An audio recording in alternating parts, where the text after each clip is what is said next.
Hello, and welcome to Haddonfield. I'm Nick Lathan. And I'm Peyton Lynch. And we're in this episode, guess what, everybody? We're talking about Halloween 5, The Revenge of Michael Myers. And our guest for this episode is Claudia Roy. Welcome, Claudia. Hi, guys. Hi. Thanks for having me. Yeah, thanks for being here. Thank you for taking the time out of your Labor Day. We're recording on Labor Day. I booked it before I knew it was Labor Day, and I'm sorry to everybody in the room, especially me. So we asked our guests this question. How did you get into Halloween / how did you get into horror movies in general? Well, I think I first saw I've only ever seen the first Halloween movie before this. I'm pretty sure I saw it on TV when I was homesick from school one day. Were you 8 years old? Because that's what everybody has said. I like don't think I was like 8. I feel like I was more like in my tweens to early teens. It was on TV or something, and at the time, I hated scary movies. I used to be, like, the biggest scaredy cat. I only ever really got into horror movies once I started college, because I do special effects makeup, and then I started watching the movies for that reason, so I could sort of analyze them instead of being scared. So that's sort of how I got into horror movies. Yeah. Dope. Yeah. I love special effects makeup. We're going to talk about this a lot since K&B Effects. Oh my God, the I effects love for this them. movie. Yeah. They do such good work. Yeah. So we got the right guess. Good job, Peyton. I do my best. You know? All right. So before we get into the plot of Halloween 5, we're going to do the Joe Bob Briggs patented totals. So here are the drive-in totals for Halloween 5. We have 19 dead bodies, 1 dead dog, exploding car, scissor to the chest, coffin digging, claw to the face, mistaken identity, excessive driving, pitchfork to the back, hanging, multiple head smashings, scythe foo, car foo, 2x4 foo, and of course, knife foo, 2 stars. I think that's accurate. I think he would have given this movie 2 stars. I think you're right. Yeah. I'm not going to explain who Joe Bob Briggs is. You can Google it. Yeah. Okay. How many did he give it to Halloween 3? 1? He gave Halloween 3 2 stars. Oh, okay. And I think this movie... I think that's fair. This movie's worse than Halloween 3, in my opinion. I would say, like, structurally, yes. Yeah. Jesus for sure. All right, we're going to get into this mess of a movie. Opening credits, did not like them. Yeah. They do return to the pumpkin, which is, like, an interesting thing, and it's, like, a different take on the pumpkin. Why didn't you like them? I like them a lot. I don't know. I don't know. I just didn't like the editing. Okay. Because I'm really big into editing, and it's hated the editing. Because it felt like this whole movie felt like it was made for Cinemax. Mm-hmm. Oh, yeah. Like, it was like, it looked like it was made for, like, just the look of it, and, like, that was, like, a very, like, it's a very late 80s or, like, 90s. I mean, of course, it came out in 89, but it's a very, you can tell. Yeah. And I like timeless stuff. Yeah. Yeah. I think it is interesting that it's like starts off and you don't really know what's going on, and then you realize it's like someone carving a pumpkin. Like that's kind of cool. But is it? But it's not my favorite of the credits that we've seen from the series. Is it someone carving a pumpkin, or is it someone just fucking brutalizing a pumpkin? I mean, it's confusing to me because it looks like they cut the hole out of the top, and then like it looks like they're cutting the eyes, but they do like make it more violent than is necessary. Yeah, that's why I didn't like it, because at first it's like, oh, it's like it's Michael slashing people, and then later on you're like, oh, it's carving a pumpkin. Pumpkin? And I'm like, yeah, that's kind of cool. But yeah, it's the worst out of all the opening credits. Yeah. Let's see, credits, K&B Effects, stands for Kurtzman Nicotarian Burger. Burger, yeah. Guys, I've been drinking a lot of coffee today, trying to wake up. I cannot speak. I've been drinking again. That is a Grand Theft Auto 3. What was I going to say? But yeah, this movie, like, I got excited when I first saw their name pop up. Oh, me too. And then it wasn't worth it because the rest of the movie. There's not a lot of effects in this one. I feel like the biggest thing really was the claw to the guy's face. Yeah. But they sort of cut away. There was a lot more violence in the original, like what they filmed, but they had to trim it down because it was going to get an X rating. Yeah. Ooh. Yeah. A lot of child endangerment. Yeah. Apparently Jamie got like stabbed in the leg in like one of the scenes, and they had to cut that out. And Billy was going to get hit by the car instead of jumping out of the way. Oh my God. I thought that was going to happen for a second. I was like, oh my God, Billy's going to die. Yeah. We'll get in all that stuff later, though. Yeah. But yeah, K&B effects, because K&B did Evil Dead 2. Like, well, they met on Evil Dead 2, and then they formed a company after Evil Dead 2. The effects of Evil Dead are, like, my favorite thing about that series. Robert Kurtzman he paid Quentin Tarantino to write From Dusk Till Dawn. From Dusk Till Dawn. Yeah, I have From Dusk. I love that movie. Yeah, and the special effects in From Dusk Till Dawn are amazing. Yeah. This movie, not. Yeah. Wait, did they do Day of the Dead as well? I think so. Day of the Dead effects are great, too. Yeah. I was looking at their credits last night, but I don't think there's a lot of creative deaths in this movie that, like, really warrant, like, great effects. Yeah. Yeah. Unfortunately. Mm-hmm. We'll get into all those deaths. Alan Howarth comes back to do the score. That's another reason why I didn't like the opening credits, because the opening credits song was horrible. Yeah, the opening song wasn't... It just, like, was boring. It wasn't, like, interesting or anything. Yeah. Oh, my goodness. So we're going to go... Let's just stop talking about these opening credits and get into the recap. Yeah. It replays the ending of the previous movie, sort of like what Halloween 2 did. Mm-hmm. Mm-hmm. And he didn't fall down into a well. He fell into a mine shaft. A mine shaft, yeah, because we thought it was a well maybe the first time. Yeah. And then they show them, like, throwing dynamite down, which we don't find out until this movie. Yeah, I was about to say, because was that in the fourth one? Because I didn't remember that. No, they just shoot him up, and then they, like, cut away to it. They shoot him up. It just makes me laugh so hard. They're like, we'll just... Let's make sure he's dead. Let's make sure, Which is what Loomis should have done. Yeah. And then, but Michael, like, crawls out and, like, falls into the river. Falls into the river, yeah. Falls into the creek. Yeah. I wrote down creek. And then he meets the parrot man. Yeah. Yeah. Originally, they filmed the scene with, like, a younger character who, like, had runes and things. He was, like, Dr. Death was his sort name. Of witch character, I guess. Mm-hmm. That, like, resurrected Michael somehow. Yeah, his name was Dr. Death. And, like, the only footage of it is Greg Nicotero filmed it because he, like... recorded everything with his camcorder back then. Yeah. I don't know if he still does. I'm not sure why they changed it. Like, I guess to make it more believable, or I don't... Well, or they didn't want to give away, like, that there's more something going on? Or? Well, apparently the producers didn't like that bit with Dr. Death, so they replaced it with the parrot with hobo man. Yeah, the weird parrot guy. What is the parrot saying? Do you know? He's saying Tookie? Yeah. Okay, I could not figure it out. I couldn't hear it because my air conditioner is too loud. It's like, let's say it. It's like, shut up, Tookie. Yeah. Which is the perfect parrot name. Yeah. But, the funniest part about that was that Michael tries to kill him, but, like, he's like... But then he just, like... He passes exhausted. out. Yeah. He's like, better nap for a year. Yeah. Yeah, an entire year. It's like, boy, that really took it out of him. Well, the thing about it, he was in a coma for 10 years, woke up, killed, what was it, 20 people? Yeah. Something like that, yeah. And then fell down the mine shaft. Fell down a mine shaft, crawled away, almost got blown up. And then he's like, I need to rest. I need to rest. Yeah, like going down I wonder if it was like, I wonder if the writers were like, this makes no sense. But I'm like, what if they were like, it was like 12:01 on Halloween, and then like Halloween ended, so he had to go back to sleep. He couldn't wake up again until Halloween Eve of next year. Which that brings up a great point that I wrote down later on in my notes. So it cuts from that and it goes Halloween Eve 1 year later. Which that makes me laugh because it's All Hallows Eve. Yeah. And the whole movie takes place on Halloween Eve. It actually doesn't take place on Halloween. Yeah. It's oh. I didn't realize that until you just said it. Yeah. Because I was watching they never tell you that it moves to Halloween, and a lot of it takes place during the daytime, too. Yeah, that's true. All Halloween. Yeah. It's all October 30th. That's this whole movie. So stupid. And then we got to... What do we got here? Oh, Jamie's in the hospital and can't talk. Yeah, she's traumatized and she's lost the ability to speak. What is that? Just from what happened in the fourth movie? Yeah, I think so. So it's also like a nightmare sequence. So they like replay the ending of the first movie where there was a twist that Jamie attacks her adopted mom, her stepmom, Darlene Carruthers. And through they sort of like retcon it. I mean, it's not... I guess it's more of an explanation. Originally, the script was going to be that Jamie was the killer in this movie and she was going to be evil. But people wanted the producers wanted more Michael in the movie, so they decided to backtrack on that.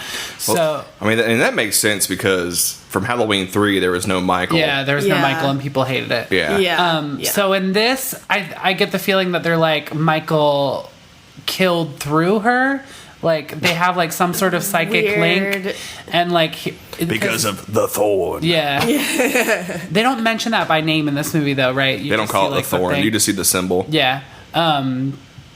And I guess that's, like, Michael attacked her mom through her or something. Or, like, the spirit of evil was passed. And weird. Yeah. But then it leaves Jamie with this psychic link of, like, she can sense where Michael is and, like, when he's killing people. Mm-hmm. Yeah. Oh, it's so stupid. Connection to Michael the Thorn. Yeah. Oh, I wrote down the mask is even worse. Yeah. It's like flat. It's like really flat or something. Yeah. I guess because he hung it up like for a whole year. Yeah. It also has a like. It's got like a different face on it too. Yeah, and it billows out. Yeah, I noticed that. It's like somebody stretched it. Yes. It looks really bad.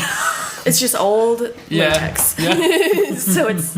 Yeah, it's just like the old guy hung it out to dry for so long and flattened out. I'm doing a service, Tookie. Gonna hang this up. Yeah, he won't mind if it gets all degraded and wet and all this stuff. Yeah. I went to Spirit Halloween Saturday, and they had like a Halloween section, which they only had two masks on display that I saw. They had the Trick or Treat Studios Halloween 2 mask. Oh yeah, you sent me a picture of which is pretty dope. I like picked it up and like looked inside of it, and I was like, yeah, my head could fit in there. Put it back because I have a huge head. Yeah. And then came home and like washed my hands. The hands still smell like latex. It was horrible. Oh yeah, that's a lingering smell. And they also had the Rob Zombie mask, which I was like, I'm gonna keep that there. They didn't have the new one for some reason. The new one looks sick. From 2018. Yeah, it looks really good. Yeah, I'm pretty stoked about that mask. I might buy that mask. Also, the interesting thing about the Michael in this movie is it's a different performer, and he's like really big. Yeah. Like I feel like he's taller than all the ones that came before. Really stocky. Yeah. What's his height? Let's talk amongst yourselves while I look up his height.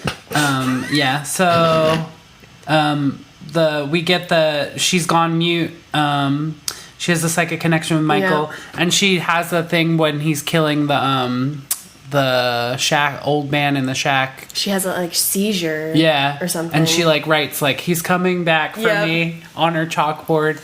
Did anybody else think about Anthony Hopkins in Legends from the Fall during that scene? I've never seen it. Me either. He has like a stroke in the movie and like has to like communicate to Brad Pitt via chalk. Oh yeah. Brad Pitt. That's like a recurring thing through like the first half of this movie. Oh yeah. Sort of, yeah. Like sign language sort of. He is 6'1". Yeah. So he's shorter than the last one. Nick Castle's 6'4", I think. Yeah, but he's like maybe he's just like stockier or something. He just seems really big. Oh, bit of Halloween 2018 news. So Nick Castle revealed he's in the movie, but it's pretty much a cameo. He revealed that he's the do y'all want to know this information? His one scene? Sure. Does he get killed? No. So it's Nick Castle as the Shape. And the only scene he's in it as the Shape is when Laurie sees him for the first time in 40 years. And it's like a stunt person the whole rest of the movie's a different guy, but it's Nick Castle for that first scene. That's kind of cute. But he does the head tilt. Oh. Oh, I'm so excited to see that movie. Ooh. I'm pretty stoked about it. And whoa, Nick Castle's 5'10"? Yeah, he's short.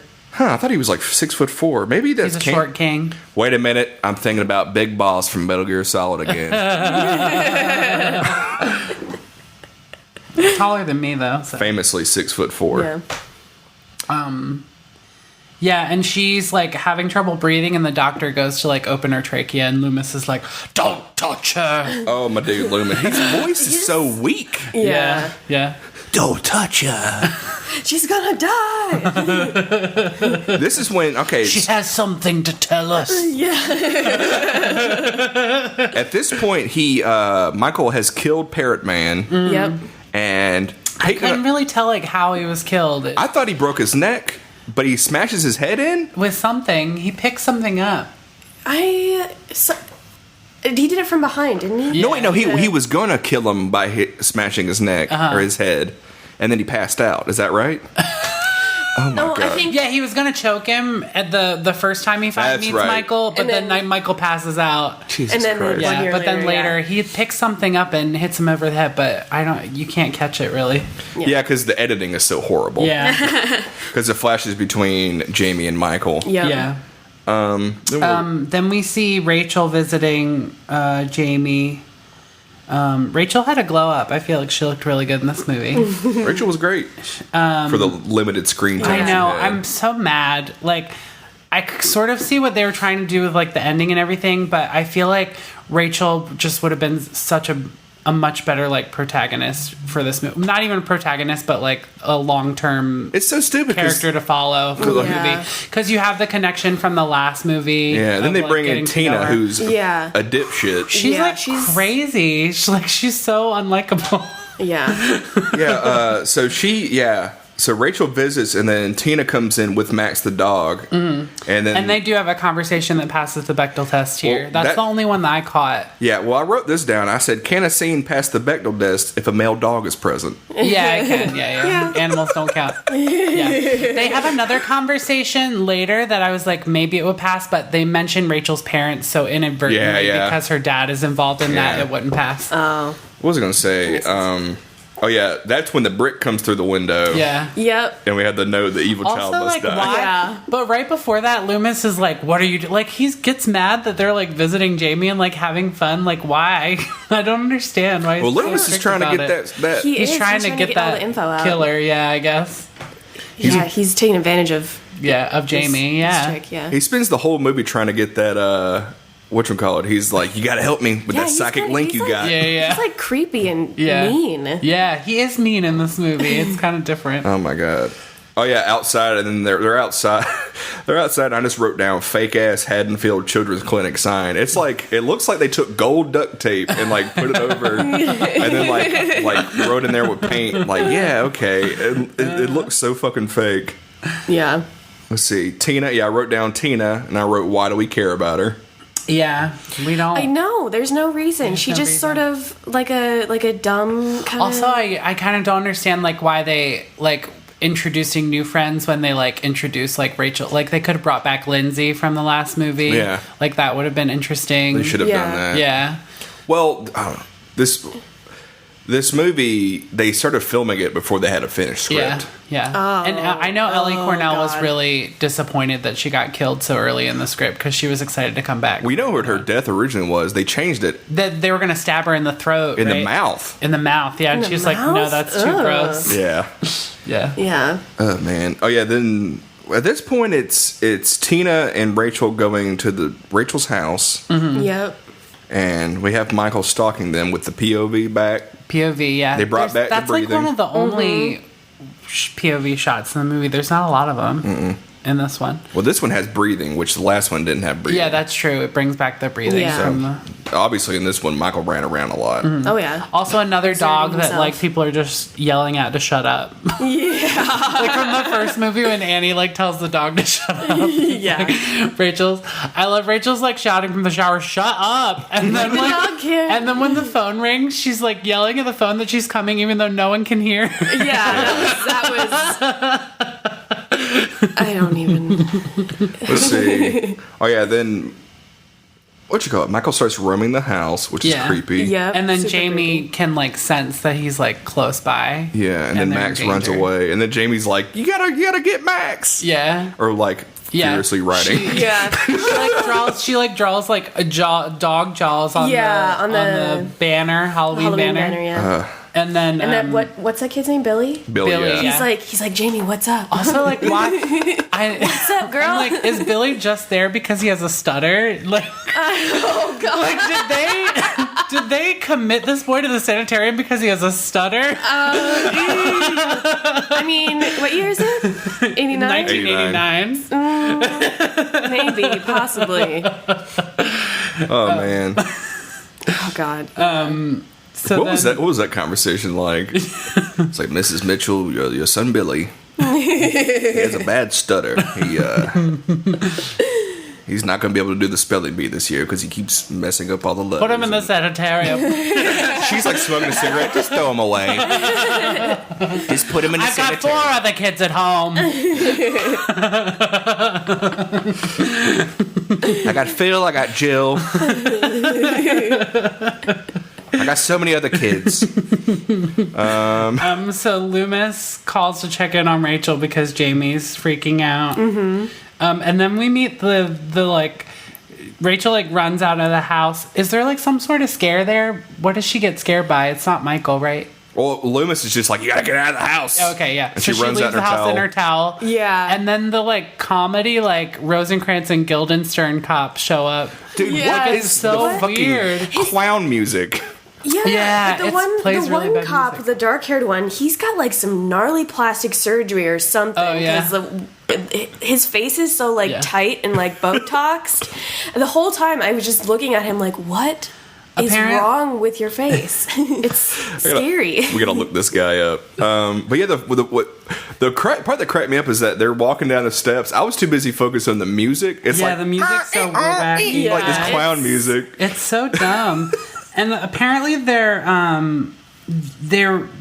the funny cops are like an homage to like another movie, to like The Last House on the Left or something. Are there funny cops in that movie? No. And on the thing it says the script included bumbling cops, deputies Nick and Tom, with their own clown theme to pay homage to Wes Craven's Last House on the Left. I don't remember that. I don't know. It's been so long since I've seen Last House on the Left. But I wasn't a fan of the bunny bubbling cops. Goo. Yeah, The only thing She's like, I'm so sorry, it was so silly. The dog was missing. They're like, that's okay. That's what we do. We save cats. We do this. Blah, blah, blah. Yeah, what? Where'd she get the robe from? Did she go back in the house get the I robe? think the neighbor must have. I think the neighbor must have given it to her. She had it later after the cops cleared her house. She kept the robe, so she's like stole it from the neighbor. I mean, she was gonna give it back after she got dressed. But then she didn't, because she died. But that wasn't her fault. She didn't know. It's not her fault she died. Yeah, then we got Michael and Rachel's. He's hiding in the closet, which is the hand. That reveal is good. Oh, like of her really like cool. looking for a shirt and then his hand shows up. I know it's just like the horror movie trope, but like, how could she not see him? Like, what the hell? He was behind the clothes. But he was like so tall and like way above. How could she not hear him? Because he's breathing so hard. Right? And that mask too. But yeah, He's just that's a good reveal. Oh, hello. Well, it's a classic case of like one of those things where you have to make the lead movie of the lead character of the previous movie stupider than she was in the movie before. Yeah. So you can kill her off really quick. Yeah. Yeah. Dumb. What else do I have here? Broken picture frame. Oh, yeah, Max is barking the entire time, and then Rachel finds the bloody picture frame. Oh, yeah. Did he, like, Of punch Jamie, it? yeah. Did he like punch it or something? I don't know. It was like broken in one part, and it seems And then the like blood was like right. or maybe Yeah, he like maybe pressed on it so hard with his thumb, he was just grabbing onto it. It made his thumb bleed. Well, he put his thumb through that guy's forehead. Oh my god. Yeah. So this is the same thing. He was doing it with a for picture sure. frame. Ew. And then, of course, Rachel gets stabbed in the chest with scissors. Same fate as her mom. Oh, that's true. But her mom lived though. Really? Yeah, because they mention the nurse at the beginning mentions that she's like asked Jamie if she wants her to call her mom. And then Rachel talks about her parents. So I think she just got like stabbed, and bled, but she didn't die. She just like, got attacked. Okay. The editing was very vague. Yeah. Yeah. In the previous movie, they definitely insinuate that she's dead. Yeah. But in this one, they like backtrack and say that she's not. Whole lot of retconning in this movie. I wrote down that Rachel should have lived longer. Like, she should have been in the whole fucking movie. Yeah, I think that she should have been the Tina character for sure. Definitely. She had higher stakes. Yeah, higher stakes. Yeah, like, because we don't care about, like, Tina. We don't know who she is. Yeah. It's really dumb. Yeah. In my opinion. And then from there, we go to the sheriff's station, which Loomis going in, ordering. Sheriff Meeker. A lot of the returning characters, like, they have, like, featured parts, but they're not utilized, I feel like. So it's really disappointing. The sheriff's only in, like, this scene and then, like, later on. Later on, yeah. Which, this part cracked me up because Michael's like, my brain goes back 12 years to whatever. And I'm like, I did that math real quick, and I was like, no, it was 11 years. Yeah, because it's only 1 year after the first. Yeah, and if you go back 12 years, it was 1977. Yeah. Jesus Christ, Loomis. No wonder nobody takes you seriously. You can't do math right. Yeah. And then the sheriff gets called to the cemetery or something. Yeah. I wrote down cemetery call, and then parentheses I wrote, I always hesitate when writing cemetery because of Pet Cemetery. Oh, because it's spelled wrong. Yeah. Stephen King. Stephen King, I know you're listening. I know you're a Patreon subscriber. Why did you misspell cemetery? Because a kid wrote it. Yeah. Huh? In the book, a kid made the Pet Cemetery, so they spell it. That's why it's spelled wrong because a kid wrote it on the sign. I'm going off the movie. Oh, did an adult create it in the movie or no? I don't know. Maybe they didn't do the backstory of who created it. Yeah. Fun fact about Pet Cemetery: Bruce Campbell was up for the lead role, but he lost to the other guy. Who's the main guy in it? I don't know. Not Bruce Campbell. Honestly, Bruce Campbell's kind of a ham, so I can understand him losing. There are so many movies. He's got to someone's a little more serious. Yeah, my creative going into these creative endeavors that we're doing. My holy grail for that is Bruce Campbell's book "If Chins Could Kill." Oh my god! I've read that book 5 times. I need to read it. I haven't read it. It's really good, but he talks about all the roles he was going to get. He was up for Pet Cemetery. He was up for The Phantom, but lost to Billy Zane. Mm-hmm. Trying to think what else role he was up for. Anyway, Bruce Campbell's more famous than all these people, is what I'm saying. What kind of person talks about the roles that they didn't get? I feel like they're like, oh, that should have been me. Oh, but he's more famous than those guys. Yeah, it was in a part where he's talking about,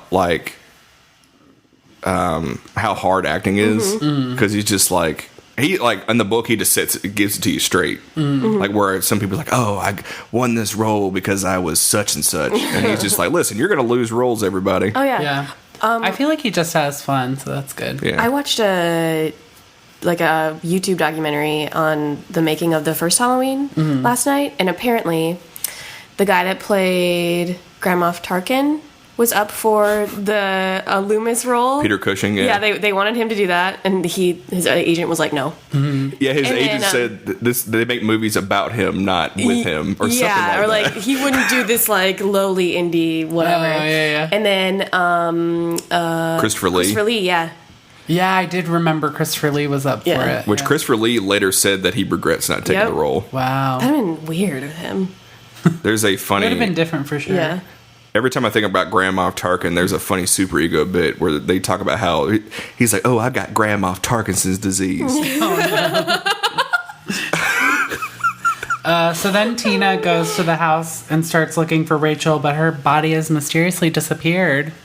And they have the record skipping. Yeah. And I wrote down, was she listening to music? I don't remember any music playing. I don't remember her playing music either. Maybe Michael just ooh, creepy effect. I feel like they probably intended to put music on and then forgot or something. I mean, yeah. Default disco music that was featured in Halloween 3. What is Tina wearing? She's got is that weird black bustier, but then that purple sash that doesn't hold anything up. That jacket was cute though. I like that. Yeah, the jacket's cute. This has been Fashion Minute. That's all I have to say about that. We meet all these characters that we don't know anything about, and then we don't really get to know. It's kind of in Halloween 2. It's all these people we don't really care about because they don't take the time. Yeah. To get to know them. We meet. They do have Sammy. Samantha. Oh, and it did pass the Bechdel test there because Samantha asked about where Rachel is, and then Tina's she probably went back to school, so it passes somewhere there. I love that she's not even worried about anything. She just they left the music on, and she probably just forgot. She probably left. She probably left the front door open. She probably left the music. A bloody picture frame with the picture of Jamie missing. I bet Rachel went back to school. You know how she likes to punch picture frames and take the pictures out? Yeah. She doesn't know how to operate the back. Oh, yeah, Samantha has the line, they should ban Halloween in this town. They should. Which was the script idea for the last movie, so it's kind of cool that they shout out to that. Shout out to the last movie, whose script would have been better. Yeah. Well, for Halloween 4, there was an idea that the town had banned Halloween or something, but they didn't go with that. Which makes sense. Yeah. Makes sense. Yeah, for sure. Ban Halloween and ban masks. This is like for later, but like, why do people keep dressing up as Michael? It's frustrating. He's a known killer at this specific town. I don't know, dude. And then Mikey pulls up, which they call him Michael. Yeah, I'm like, why did you name another character Michael? Like, so dumb. And he looks so stupid. Yeah. Yeah, he's got like that basically the ongoing theme of that, like, all men in the Halloween series are trash. Because he's got the slick back long hair, he's got the leather jacket. Yeah. But, like, his glasses are like the John Lennon round glasses, which they would have been a lot cooler if they were Wayfarers. Yeah. I'm basing all my cool 80s tropes off of the kid from Monster Squad, who is, known fact, the coolest kid in any movie. Because he's like 13, smokes cigarettes. Yeah. Welcome to... We're going to talk about Monster Squad for the rest of this podcast. I love that movie. And then Michael... Jamie sees Michael outside of the sanitarium. Yes. Yep. And so He's she in the trees. starts running through the sanitarium. Just like her mother. Yeah, just like her mother. Yeah, and then he gets in, and then he chases her through, like, the laundry, like, the clothes. I feel like there's pretty good references there. And then she climbs up to the little light thing. Yeah, it reminds me of, like, the Halloween 2 where she climbs through the thing. And it turns out it was a janitor. And I love I do like the music there because it's the Halloween theme, but it's, like, on a piano. Mm-hmm. It sounds really cool. Okay, so this is the first good part of this movie. Yeah. And that janitor, I feel like if that movie was made today, that janitor would be played by Paul F. Tompkins. For sure. Oh, hello, little girl. Yeah. Oh, and then, like, Loomis yells at her. Yeah. He's such an asshole. Yeah. What did I write down? Like, she's a traumatized. Yeah. He's like, why aren't you helping me? Yeah, I wrote down, why is Loomis like this? Yeah. Yeah, and then he's like, yeah, he dug up the coffin. It was a 9-year-old girl. What do you think he's going to do with that? What do you think your age is? Oh, wait, it's 9. Yeah, I would. It's so mean. That's not It's helping so her emotionally condition at all. manipulative. Yeah. What an asshole. And then he returns to the Myers house, which is a different house. Yes. Yeah. But before that, we've got Like a the huge house. Oh, mysterious man in black. Oh, yes. With the tattoo. The on bus his wrist. pulls up, Yep. and then he comes off, and he's got the Got thorn the big tattoo. shoes. He's got these. Okay, his shoes have a spur sound effect, Yeah. but he's not wearing spurs. Yeah. Yeah.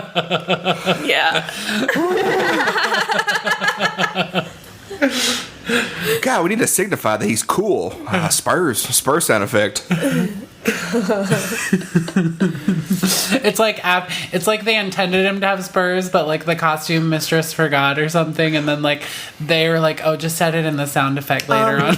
We'll fix it in post. The guy that did costumes for this, I was looking this up. He did a bunch of sitcoms, like Everybody Loves Raymond and Mike and Molly, and stuff like that, which I thought was really funny. Ruben. Oh man, yeah. Apparently, the Man in Black was like an afterthought. Oh, you can tell. Yeah, you can definitely tell. Because it never accumulates in anything except for like the ending, which is like they were like, "Oh, we're gonna write a sequel for sure." Yeah, and like that's what they were saying in this like YouTube thing I was watching, which they were like, because it doesn't tie into anything else in the movie. Yeah, they were like, "Oh, we just added him in." I forgot about him until he like showed up again at the end. Yeah. I was like, what? That's the only significant thing he does in the movie. Which that's like it feels like an X-Files episode. Yeah. Like just having him in there feels like an X-Files episode. Does, yeah. It's very TV. Like every moment that he's on there, it's like a very TV moment. This whole movie just feels like it was made for TV. Yeah, for sure. Oh yeah. Let's see. Oh yeah, and then Loomis goes to the house, which I wrote down Myers' house. Yeah, it is supposed to be the Myers house. It's so different. But it's so different looking. It's a lot like bigger. Blue. Huge. It's blue. And it's got that rounded like turret on it, which wasn't on the original one. It's so different looking. And then we have Loomis going down the basement, and he like closes the air duct. Oh, I missed that. So that comes up later. He opened it, and then he like closed it, but it made a really big deal of him like the laundry chute. The laundry chute made a really big deal. I missed that. A rat fell out. A rat fell out. Oh, that's the rat scare. Yeah, I do remember the rat falling out, but I missed where it came from. Yeah, the Man in Black is there. Yes. Yeah. I do like that a lot of the movie takes place in the daytime. I don't like that. Well, I just like seeing Michael like walking around during the day and like no one noticing. Like I think that's kind of cool. But, and I do like the shot of how could they not? True, it's true. It's Halloween Eve. It's not even Halloween. Hey, isn't that guy that we killed a year ago? Right? If I was Sheriff Meeker, I'd be like, listen, we need to pass a fucking law where nobody can dress like this asshole. Yeah. For real. Or at least like interrogate anybody that's like dressed like that. For sure. Yes. I do like the shot of Michael walking up behind Mikey in the car. I think that's a cool looking shot. Yeah, let's see. At this point, let's see where he's stalking Tina and Samantha. Mm-hmm. Yeah, I wrote down too much Dave stuff, and then they go to the store, and there's some like weird dubbing. There's a lot of weird dubbing. Yeah, in this movie. Yeah, yes, of like Tina especially. It's really obvious that she's been dubbed with something. Yeah, like her lips do not match what she's saying. That's how bad the dubbing really is. Mm-hmm. And then we're introduced to Spitz, who can only get 3 cases of beer before his boss will notice. Oh my gosh. And Mikey's an asshole. Let's see. Then they're all trash. Yeah. Comes around the back, which it feels like it's still supposed to be daytime, but it looks like it's night outside. Oh, okay. Are they in a garage though? That's what I thought, but I don't know. It does get darker hard to in read. that part. Yeah. It definitely looks like a set and not like outside. Yeah. So maybe that's why it looks weird. And that's when we get the cool claw to the face. Yeah, that's the coolest kill, I would say, probably. Mm-hmm. Yeah. Well, maybe not. There's one later that's pretty good, but that's a cool. That was really the like first that one one that I really liked. Yeah. I was pausing and playing like in succession to see it go in and try to figure out what they did. And yeah. What did you think? I thought it was cool. I mean, they made looks like they made just like a cast head or something. Cast his head and then made it in latex or whatever. But it looks pretty good. It does. I liked it. We cut back to the sanitarium and Jamie's getting dressed as like a costume contest or something. Yeah, what's she dressed up as? Like a princess? She's like a princess, yeah. But it's got the same sort of like high collar thing as that clown costume that she was true. wearing. I noticed that, yeah. It does have the same like red and white color scheme. Mm-hmm. Yeah. Yeah. And we get that the pirate boy Billy has a crush on Jamie. He gives her flowers. And he gives her a lucky bracelet, which doesn't come up again. No, I felt like I was like, that should have been like a forward to something. Yeah. Like maybe when she falls down the air duct at the end, she uses like it gets caught on something and like holds her up. Maybe during the cut part, that's what happened. Maybe. There apparently in that scene she was supposed to get her leg stabbed, so maybe that was what happened. Yeah. This movie just has a lot of setups and then no payoffs. That don't pay off. Exactly. Yeah. Yeah. It's like that goes nowhere. Michael steals Mikey's car and then puts on Mikey's hideous mask. Jesus Christ. Listeners, y'all know I love me some Michael Myers driving, and we get There's some peak Michael Myers driving. Dude, that motherfucker driving everywhere. He's a fucking stunt driver in this whole movie. I wrote down death proof. Because it feels like death proof. Yeah. Yeah, I wrote down Michael driving picks up Tina and he's wearing it looks like a Dick Tracy villain. Yeah. This mask. So, yeah. Yeah, it's creepy. It's weird. Also Tina just being weird and crazy again. Like what is her deal? Yeah, and she just like she's totally clueless. Yeah. But then she also I feel like the reason that they named her boyfriend Mikey is so that when she was talking to him, they set that whole thing up, which is like, oh, ha, ha, ha. Yeah. But, I just sat there, arms crossed, shaking my head. Not enjoying this reference. Yeah, I was like, Not okay, yeah, we get it. And then Jamie can sense that she's in danger and she like faints during the contest. Oh, I thought she was gonna fall off that balcony. Yeah. Which that pageant, so they were couples. Yeah. And they made it seem like, so 2 people, it was like the moon and something else, they were connected. Yeah, that moon mask was creepy looking. Yeah, it was scary. And then you got Jamie, who's this like glitter princess, and then a pirate. Yeah. Yeah. I mean, the pirate kidnapped the princess, I guess. I don't know. Were they going for some Princess Bride? Yeah. He was supposed to be the Dread Pirate. He was actually Dread Pirate. Oh, man. And then like Tina yells at Michael. Yeah. I can't remember what she's yelling, but she wants cigarettes or something. Yeah. Oh, yeah. That whole bit's so funny, like when he stops the car and then she's like, "Are you gonna turn around?" And then he just backs right up. And she just acts like it's nothing, which I mean, I guess Mikey was kind of a crazy driver too, but probably like an aggressive. Like, what the hell? That's probably why they made him made Mikey a piece of shit. Yeah, probably. So she'd be like, "This is my boyfriend." Yeah, that's what he's like. What does she call him? She like gets out of the car and she calls him like psycho boyfriend or something. Yeah, like that. yeah, I can't remember. Psycho killer, qu'est-ce que c'est? I wrote down, why is Loomis, because he's asking about Tina. Yeah. Not once is Rachel brought up. Yeah, she didn't say Tina, right? No, yeah, like as soon as that whole scene at the beginning happens with Rachel, like they forget about it or something. Yeah. It's so fucking stupid. He doesn't bring up Rachel at all. Yeah, no one cares. And then he's like, you got to send the cops. And so many fucking cops show up to save Tina. It's like five cars. 5 cop cars. And they just surround her and don't even pay attention to Michael's anybody car, she could have been with and Michael's or anything like that. I'm getting out of here. He said, peace up, A-Town down. And he left. And then Jamie can finally talk. Yeah, so they bring Tina to the ward or whatever, the sanitarium, and then Jamie can finally talk. But when she tells Tina what's going on, Tina doesn't believe her, of course. Meanwhile, Rachel, better protagonist. Even though Tina knows what happened to her like the year before. And then Loomis is trying to get her to believe too. And she's like, she's 9 years old, blah, blah, blah. Yeah. Like, she's like, stop putting ideas into her head. Have you seen the coffin? It was a 9-year-old coffin.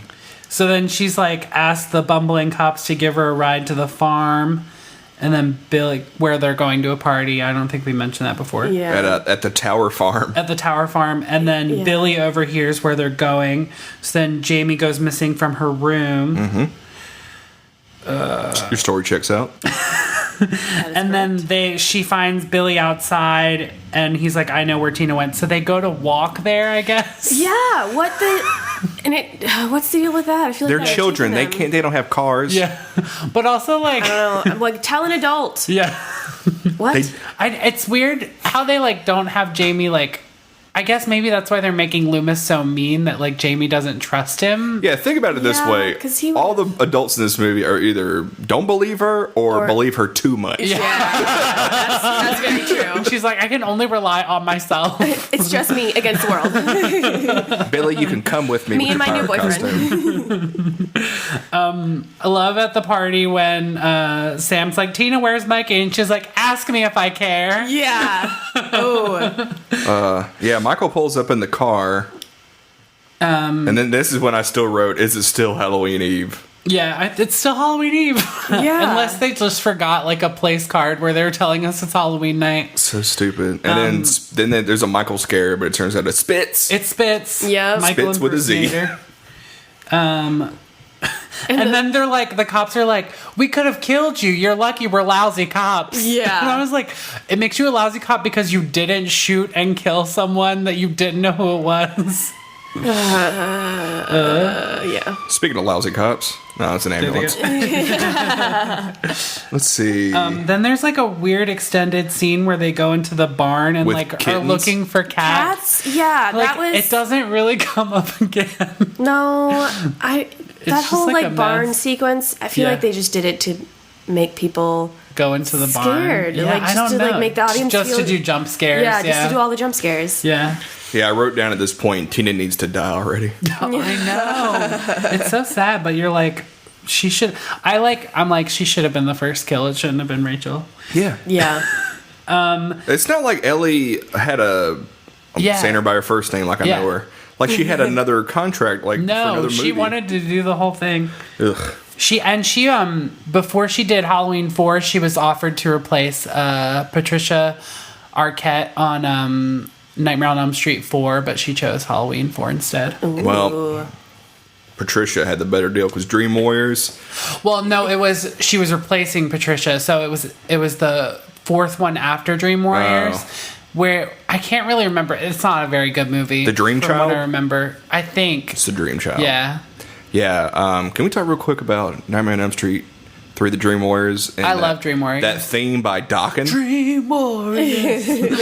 Listener, It's very good. look up the music video for that fucking song, and then look up the music video for Breaking the Chains by Doc, and that is the most literal music video ever. Like, whatever they say in the song appears on screen in the video. He's like, got this letter, came today, and it just shows him holding a letter. And then it just says, today. While we're talking about ridiculous music videos, the music video for The Goonies Are Good Enough with Cyndi Lauper. It's a two-part video. It's a two-part video. Also, Cyndi Lauper creates her own story adjacent to The Goonies. Yep. Yeah.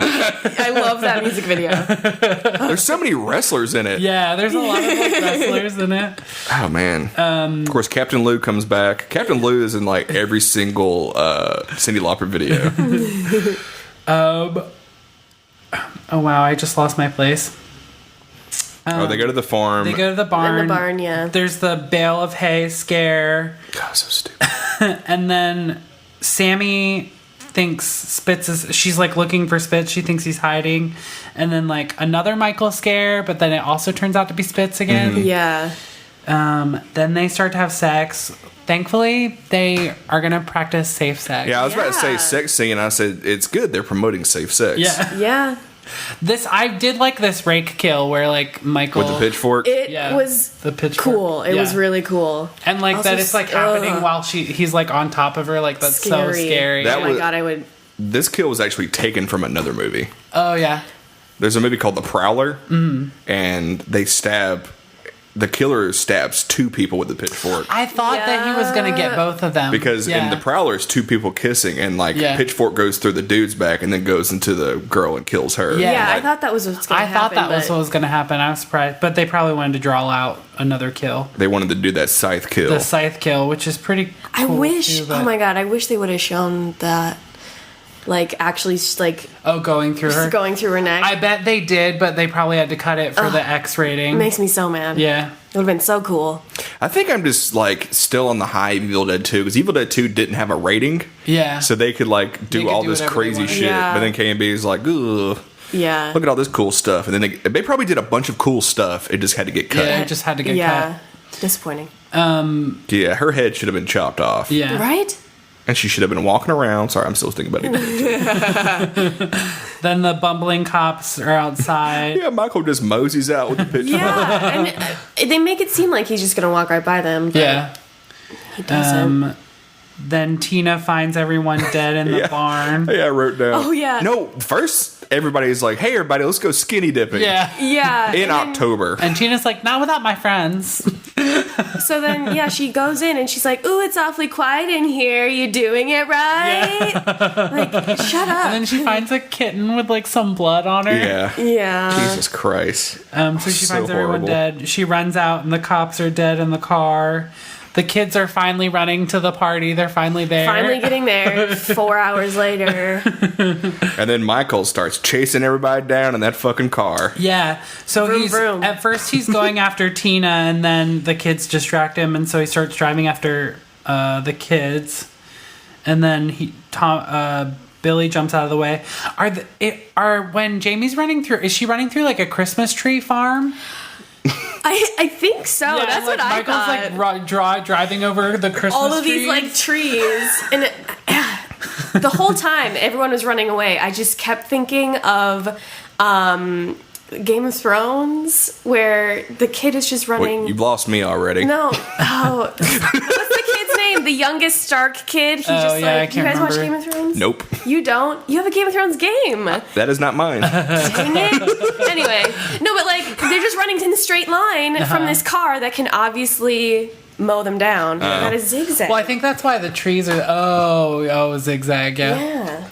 Oh yeah, because in that recent Game of Thrones, like the guy just runs straight when he could have just zigzagged. I know what you're talking about. It's like in Prometheus, whenever the ship's like rolling towards Charlize Theron, all she should have done is just turn left. I know, you just gotta turn. And so, yeah, but going through the little Christmas tree farm. I thought Also, there's a car chase through a forest. Yeah, that was very unrealistic. Because how many trees and like all kinds of shit. But also, on the like ground. Michael is like a stunt driver, like driving around all those trees. Yeah. And he was listening to the song "You Ain't Seen Nothing Yet" by Bachman Turner Overdrive. He's a big Bachman Turner Overdrive fan. For sure, we discovered for on this sure. podcast. And then he finally runs into a tree and the car blows up. Yeah, exploding car. That was awesome. Yeah. And then the horn, his head's on the horn, and then it stops. Like Yep. I feel like it's kind of like inferred that Jamie loses her connection to Michael in that point, but then she has it again later, so it's kind of confusing. Confusion. And then welcome to my TED Talk. We're talking about confusion. but then Michael comes out of the car, and then at the last minute, Tina jumps in the way and saves Jamie from being stabbed. And then she finally dies. Herself. She finally dies. Which these stabbings he does, I don't feel like they would have killed somebody. No. She got stabbed in like the shoulder. In the shoulder, yeah. Like in the collarbone or something. Yeah. Yeah, I don't know. Who knows? Loomis finds the kids, and he brought a shit ton of police. Mm-hmm. And then Jamie finally agrees to help him. Yeah. Yeah. No, and then she's like, "Do you think you can kill him?" And he's like, yeah." Yeah, and then they also, like, when they're bringing Tina's dead body out of the forest, they parade her right in front of Jamie without any sort of covering or anything, and she's, like, lolling off of the gurney. The stretcher, yeah. It was like the skinniest stretcher ever. Yeah. It was like, I think it was a plank of wood. Yeah. Probably. Probably just a branch they found. It was part of Billy's costume. His pirate costume. Yeah. And then Loomis monologues to the woods. Yeah. You have to go where it started. Go to your house. Yeah, that's so horrible. And so basically they're using Jamie as bait to get Michael to go to the house, I guess. Yeah, I think I got up at that part and had to go get myself another glass of wine. I was like, what is this? You're like, I'm going to need a glass of wine to get through this. Should have been a bottle. Yeah. Well, also, it's like, I don't know how much time was left on the movie, but I was like, this should be like the end. Right? It just kept going on. But there's like a whole lot that comes after Well, this. they do a sting operation. Yeah. And with all of those cops that are supposed to be hiding, but they're so very obvious. Yeah. And they're like I do love this part where it's like, where Loomis is like, they might not be able to see you, but we could all certainly hear you. At this point, I wrote down, okay, this is the Myers house. Yeah. And then we're introduced to Deputy Charlie, who's played by the principal from Twin Peaks. I forget the actor's name. Oh, yes. Oh, my gosh. Is that the one that's watching Jamie? Mm-hmm. Yep. Deputy Charlie. Yeah.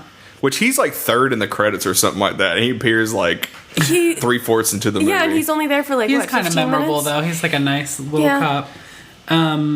He tried real hard. I'm going to do an announcement about Laura Palmer, and then I'm going to cry halfway through it. Yeah. He's like the Harry Shum Jr. of like the movie, because he's like he's only in like the post-credit scene of Crazy Rich Asians, but he's fourth billed. Yep. Let's see. Yeah, Michael's at the clinic, they find out. Or I don't think he is. I think that's like part of Loomis and Jamie's plan, was that they would throw the police off because they knew that Michael wouldn't show up if they were all there. So they were, Because as soon as they leave, Loomis throws the radio into the bush. Oh. And then like he goes upstairs and locks the door. Yeah, I think that was part of Loomis. I think Jamie pretended to sense that he was there. I think that was part of their plan. But he actually was there, because that one doctor, that one doctor guy that tried to resuscitate maybe I Jamie missed that. got killed. Oh, I missed that. Then maybe I'm making that up. Wait, a doctor got killed? Yeah, when they totally missed that. It was like later when they went to the cops at the sanitarium. That one, there was somebody on a stretcher, and it was that like blonde doctor guy from the opening. to open her trachea. Yeah. All right, so I'm going to have to adjust this drive-in totals. We got 20 dead bodies. Ooh, did you miss that one? I did. I totally They just missed that took him one. out in the stretcher. They didn't show his death, but it looked like his head was like turned a way that should not have been. Wow. Because it definitely seemed like they were setting it up, but I guess he was really there. Yeah. Mm-hmm. Weird. And then we got more Michael driving. This time he's stolen a squad car.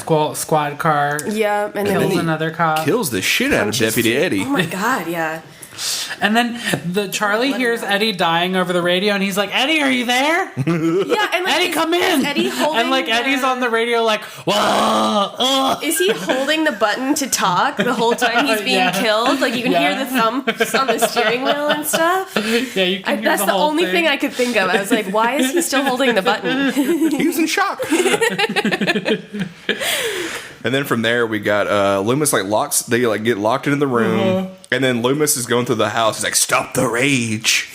Also, before he leaves the room, he like pulls the gun on Charlie, and he's like, "Charlie, Michael Myers is outside." Yeah, he loves his gun. We got it the previous year. For a second, I thought that Michael was like playing the piano. Like I thought he was playing the theme in the house, and like the way that they do it, like is like it sounds like whoever's playing the piano suddenly stops, and then Loomis turns around. But he obviously wasn't playing the piano. But in the version I was watching, he was playing the piano. Oh yeah, you were watching the extended version. Yeah, I was watching the extended cut. Michael's playing the piano, and at the end of it, he lifts up his mask, winks with his good eye, and then puts it back down, and then continues playing. And then he sees Loomis, and he stops.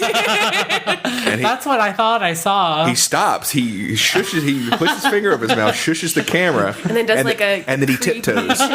And Loomis is wearing an Elfrid Fudd costume because it is Halloween after all. Yeah, that's true. And then they do the entire barbershop scene in which from that one Bugs Bunny Elfrid Fudd, he makes a fruit salad on his head. Yep. Peyton, you got to get these extended cuts, dude. I missed a lot. Man. It's the best part. She can stop the rage. I downloaded it off LimeWire. If that helps. It's so weird that like Loomis is like trying to talk to Michael because he's always like attacking him first. Yeah. Like it's so weird that they made that choice for this movie. Loomis just should have just shot him point blank in the head. I know. Right? Yeah, and then Michael attacks him. Yeah, he gets a belly slash. He throws his head through the window. And then pushes him like over the banister. Yeah, down the stairs. It's not like a very large landing that he's on, but he's old.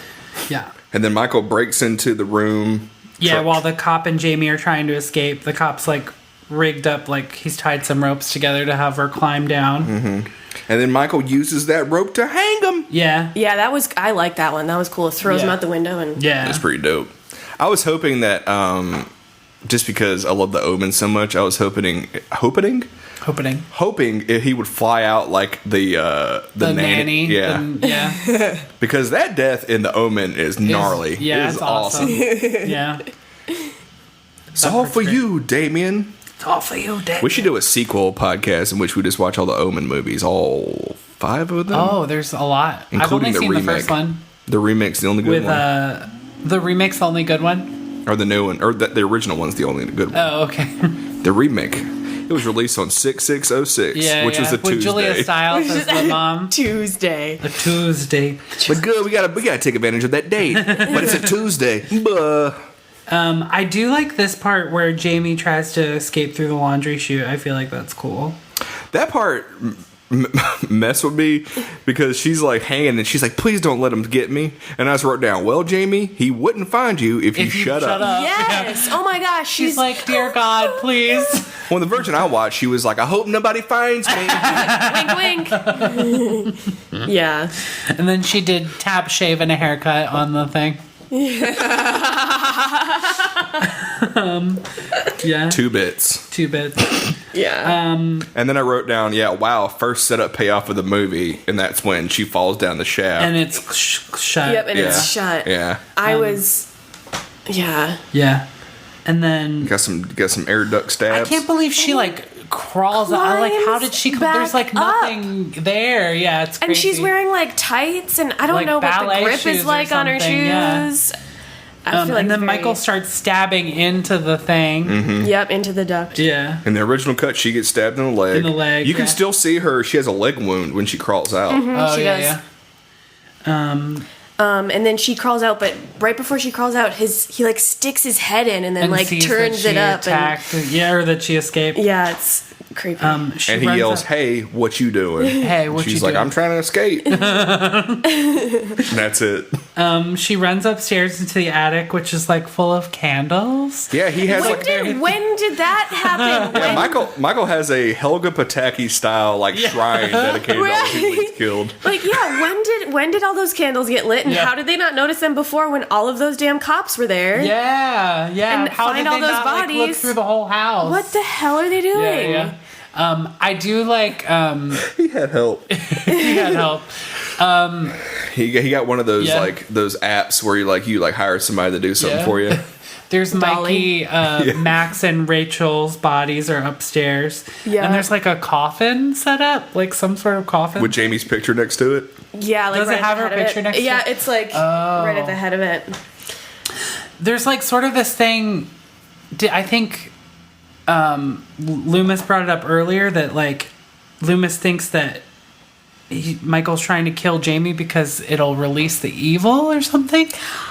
I remember him saying that towards the end-ish, but I don't remember it's him after this part? I don't remember exactly when it was. Okay. It might have been while he locks them in the room. In the house before Michael. So that's why Michael's after Jamie, I guess? Something like that. It's very confusing. Yeah. It's not necessary. And then Jamie finds Rachel and starts crying. Yeah. Screaming. And she's like, Rachel, help me. Ugh. Sorry, girl. Yeah. She's been dead. She's dead. I do like the shot of I'm still mad that Rachel died so early in the movie, but I do like the shot of her body being unable to help Jamie and then seeing Michael coming up the stairs at the same time. I think that's cool looking. And then Jamie gets into the coffin. Why? Yeah, why does she just walk directly into it? I don't understand. Well, this is what you want, okay? I don't get it. I try to hide or something. And she stops him by calling him uncle. Yeah. Good man. That's how you stop a bully. So yeah. That part is sort of he was twisting her arm. Yeah, she said uncle. Exactly. That part I sort of maybe is a parallel to Halloween 2 when Jamie Lee Curtis says Michael and he stops. I think this movie has a lot of parallels between the second with Halloween 2. With Halloween 2. Which are nice, but most of the time don't pay off that well. And then Michael removes his mask. And he cries one tear. Yeah. One tear, and then she goes to wipe it. And he's like, don't touch me. And then, knocks over everything. And, is it the Demi Moore type tear that comes down? Yeah, it's really thick. Soft tear. The Demi Moore tear from Ghost. Yeah. How did we're going to talk about... made of glycerin. Y'all seen Ghost, right? Yeah. Yes. At the end when she's crying, she has two tears that perfectly come down, kind of like how Michael's crying blood. And that apparently was just Demi Moore, just great acting. And I'm going to have another tangent since this is going to be the shortest episode. We got another 30 minutes left. I got to fill it. Wow. What was I going to say? Have y'all seen Mr. Brooks?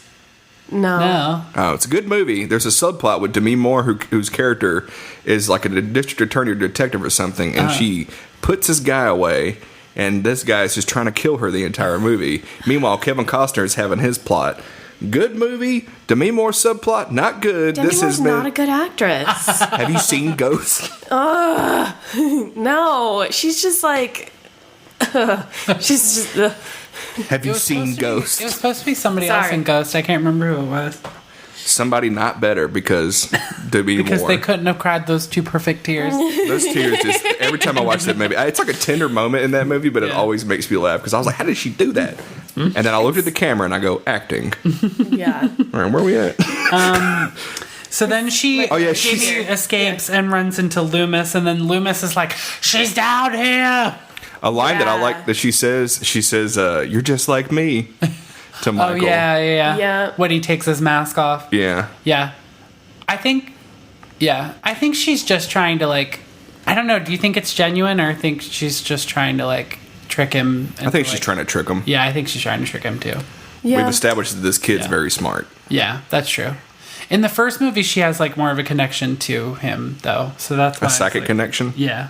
A psychic connection. Well, she has, a Raven. Fascination with him, sort of. That's so Raven. She's having her psychic episodes. So Loomis picks her up and uses her as bait again. You wanna? Here she is. Yeah. Michael comes down the stairs, and then there's this chain link net thing that they have. There is a lot of setting up that they did in this movie. that they didn't show. Yeah, you don't know where the hell this shit came from. Setting up that net, setting up them candles, lighting them candles. And then what else we got? There's other things that they set up that they don't follow through. Like the bracelet. Yeah. Shoots Michael with the tranquilizer gun. How many? 4 times. 4 times. And then that doesn't work. So he starts beating him with a wooden plank, and then that finally knocks him out, I guess. Hits him with that 2x4. Yeah. But then he's also dying at the same... Like, as he's hitting Michael, he's also dying. From his wound? I think, Does he die then, or no? He doesn't die. He goes, like, to hospital or something? He originally was... Because he's in Halloween 6. Yeah, he was going to die? He was originally going to die. Which, when he fell on top of Michael, I just wrote, I hope they kiss. Now kiss. I hope now kiss. And then it's like a pretty like sudden ending where they like cut to the prison to the county jail. He's just sitting in a jail cell in chain, and the funniest part of that is he's still wearing his fucking mask. Yeah, they didn't take his mask off. Is he like facing the wall or something? Mask, I think he's like facing the wall and just like. They're all like standing outside. Yeah, he's never going to see the light of day. Yeah, and probably the coolest line in the movie is when the cop's like, he'll be here, he'll live here until he dies, and then Jamie's like, he'll never die. Yeah, Mm-hmm. I think that's the only quote from this movie I wrote down. Yeah, and then that man with the boots comes in. Yeah, the cop takes Jamie outside and takes him to the car, and he says, "Stay in the car." And then she immediately follows him in. Jesus Christ! Yeah, I just wrote down. Jimmy never waits in the damn car. She never stays in the car. Yeah, and then the Man in Black shows up and like pulls a Terminator. Yeah, shoots up the police station. Which, I guess sets up a sequel, I guess. Yeah, sets up the Thorn coming. Because apparently the Thorn worships Michael and blah, blah, blah. It's a cult. And, okay. That's from the next movie? Yeah. Okay. I don't know anything about that. Yeah, I counted all the deputies that died, and it was 9 deputies. Wow. So Those poor deputies. And they just had to rehire them because they killed all the deputies in the last movie. Yeah. In a weird way, we don't know how they got killed in the last movie. I think the sheriff does die. I think. Yeah. I didn't see his body. I think they're all dead. So Michael kills 10 people in this movie, and then Man in Black kills 9. Yeah. And then Jamie walks through the police station and sees that Michael's jail cell is empty and starts crying. I love that they blew up the bars, and like one of the bars is still on fire. Still on fire. Yeah, I like that too. It's like the lid end of a cigarette. It's just sitting there still on fire. And then we got the credits. My favorite credit of this whole movie is Fat Sniper. Yeah. Fat Sniper. It's the very last credit. Just says Fat Sniper. I was like, they didn't have to say that. They could have just said he was a sniper. That's probably what it said when he auditioned too. Yeah. I see the script that says Fat Sniper. At no point do I eat a donut or anything signifying that I'm fat. I'm a sniper, okay? It's kind of like a bummer ending in comparison to the previous movie with that huge twist. Yeah. Well, last one was a bummer ending, but this one's just different bummer ending. No, I mean it's kind of like a dull ending is what I'm saying. Oh, dull, okay. It's like not. It's just like some character that we don't know comes in and shoots up the police and then pretty stupid. Frees Michael. Yeah. Is this the first movie where the Man in Black shows up? Yes. Yeah. And then. First movie where Tommy Lee Jones and then it pays off. Yeah, right? It pays off to a certain extent in the next movie, I guess. Yeah. Okay. I haven't seen the next movie yet.